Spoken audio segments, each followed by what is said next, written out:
မင်္ဂလာပါဒီချိန်ဥမှာပါရှင်ဒီနေ့ဒီချိန်ဥမှာမျှဝေမှာကတော့ the rules of UE sound လေးပါအဲ့တော့ UE sound ကအတန်နှစ်တန်ရှိပါတယ်ကျမတို့ရဲ့ long vowel UE လေးက U ဆိုတဲ့အတန်เนาะ for example ကျမတို့ကလေးတွေကိုသင်တဲ့အခါမှာone the two vowel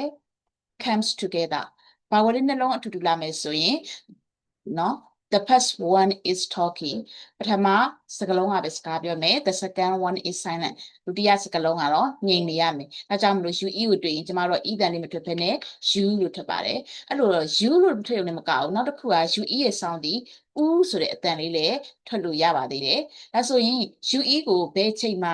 U လို့ထွက်မလဲဘယ်လိုချိန်ဒီမှာ U လို့ထွက်မလဲအဲ့ဒီစီမင်းလေးကိုကျမကဒီနေ့မျှဝေပေးမှာဖြစ်ပါတယ်ရှင်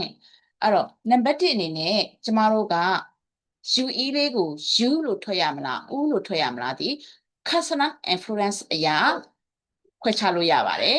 အဲ့တော့ consonant influence အရာဘယ်လိုခွဲခြားမှာလဲ UE ရဲ့ရှေ့မှာတဲ့နော် L R S ဆိုတဲ့စကားလုံးလေးတွေအဲ့ consonant လေးတွေရှိခဲ့ဆိုရင်တော့ကျမတို့ကဒီ UE လေးကို U လို့အတန်မထွက်ဘဲနဲ့ U လို့အတန်ထွက်ပါမယ်ဥပမာ blue BLUE မှာ UE ရဲ့ရှေ့မှာ L လေးရှိပါတယ်ဒါကြောင့်မလို့ blue clue glue true flu လို့ထွက်ပေးပါမယ်ရှင်ဟုတ်ပြီဒါဆိုရင်ကျန်တဲ့စကားလုံးတွေကြရင်တော့ကျမတို့ကဥလို့မထွက်ဘဲနဲ့ဥဆောင်လေးကိုအသုံးမပြုဘဲနဲ့ U sound လေးကိုအသုံးပြုပါမယ်အဲ့တော့ U sound လေးကကြရင်တဲ့ in multi-syllable word အဲ့တော့ syllable အတန်တစ်တန်ထက်ပိုတဲ့ multi-syllable word ဒီမှာဆိုရင်တော့ U တန်မထွက်ဘဲနဲ့ကျမတို့က UE ကိုတွေ့ရင် U တန်ထွက်ပါမယ်ဥပမာ rescue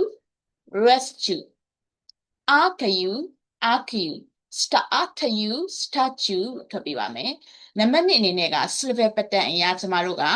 U ထွက်ရမလား U ထွက်ရမလားခွဲခြားလို့ရနိုင်ပါတယ်အဲ့တော့ syllable pattern အရာဆိုရင်တဲ့ one syllable word စကားလုံးတစ်လုံးဟာ syllable တစ်တန်ပဲရှိတယ်ဆိုရင် syllable တစ်ခုပဲရှိတယ်ဆိုရင်တော့ U sound လေးထွက်ပါမယ် U လေးကိုတွေ့ရင် U sound ထွက်ပါမယ် blue လို့ထွက်ပဲနဲ့ blue clue glue true flu လို့ထွက်ပါမယ်အဲ့တော့ two or more syllable word syllable အတန်နှစ်တန်နဲ့နှစ်တန်ထက်ပိုးလာပြီဆိုရင်တော့ကျမတို့က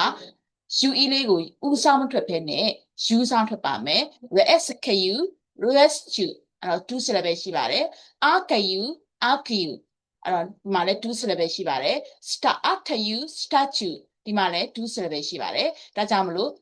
U လို့ပဲထွက်ပါရမယ်ရှင်နံပါတ်3အနေနဲ့ကတော့ strategy for new word အဲ့တော့အပေါ်က consonant influence ရဲ့ syllable pattern တွေအရာကျမတို့ကခွဲခြားနိုင်စွမ်းမရှိတော့ဘူးဆိုရင်တော့တဲ့ဒီလို new word အသစ်တွေစကားလုံးအသစ်တွေတွေ့လာပြီဆိုရင်တော့ try the U sound first စကားလုံးကိုတွေ့တဲ့အခါမှာ U sound နဲ့အရင်ထွက်ကြည့်ပါမယ် U sound နဲ့ထွက်လို့မှကျမတို့ရဲ့အတန်ကအဆင်ပြေမနေဘူးเนาะ if that doesn't sound like the recognizable word အဲ့တော့ကိုမှတ်မိထားတဲ့စကားလုံးလိုအတန်ထွက်မနေဘူးဒါမှမဟုတ်ဘူးဆိုရင်အတန်ထွက်ဖို့အတွက်ဘယ်လိုထွက်ရမလဲ U နဲ့ထွက်ရမလား U နဲ့ထွက်ရမလားအဆင်ပြေနိုင်ဘူးဆိုရင်တဲ့ U sound ကိုအရင်ထွက်မယ်ပြီးပြီဆိုရင်တော့ U sound ကိုထွက်ကြည့်လိုက်ပါအဲ့တော့ U sound ကိုထွက်ပြီးပြီဆိုရင်တော့ဒါအဆင်ပြေသွားပါမယ်ဒါဒီကျမတို့ကလေးเนาะphonics ကိုစတင်တဲ့เนาะကလေးတွေအတွက်ကိုရည်ရွယ်ပြီးတော့ပြောချင်းဖြစ်ပါတယ်အဲ့တော့သင်ကြားနေတဲ့ဆက်ဆံမတွေလည်းပဲဒီဟာလေးကိုသိရှိပြီးတော့အကျိုးတစုံတရာရမယ်လို့မျှော်လင့်ပါတယ်ကျေးဇူးတင်ပါတယ်ရှင်